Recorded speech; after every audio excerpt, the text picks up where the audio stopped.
জাতিসংঘের সাধারণ পরিষদের অধিবেশনের ফাঁকে জাতিসংঘ সদর দপ্তরে পাকিস্তানের প্রধানমন্ত্রী শেহবাজ শরীফের সঙ্গে দ্বিপক্ষীয় বৈঠক করেছেন বাংলাদেশের অন্তর্বর্তী সরকারের প্রধান উপদেষ্টা ডক্টর মোহাম্মদ ইউনূস। স্থানীয় সময় বুধবার অনুষ্ঠিত বৈঠকে ডক্টর ইউনূসকে পাকিস্তান সফরের আমন্ত্রণ জানিয়েছেন প্রধানমন্ত্রী শেহবাজ শরীফ।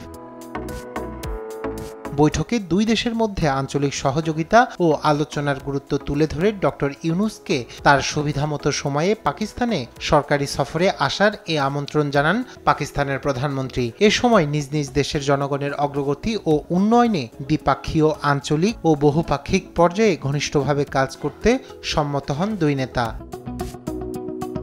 বৈঠকে অভিন্ন বিশ্বাস, ইতিহাস ও সংস্কৃতির ভিত্তিতে বাংলাদেশের সঙ্গে পাকিস্তানের সুদৃঢ় ভ্রাতৃত্বের কথা তুলে ধরেন শেহবাজ।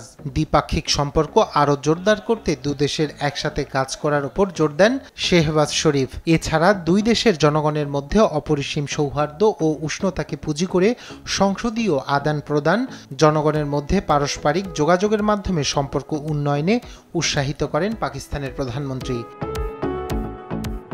অন্যদিকে দক্ষিণ এশিয়ার আঞ্চলিক সহযোগিতার সর্ববৃহৎ প্ল্যাটফর্ম হিসেবে পরিচিত সার্ক পুনর্জীবনে পাকিস্তানের সহায়তা চান বাংলাদেশের প্রধান উপদেষ্টা ডক্টর মোহাম্মদ ইউনূস।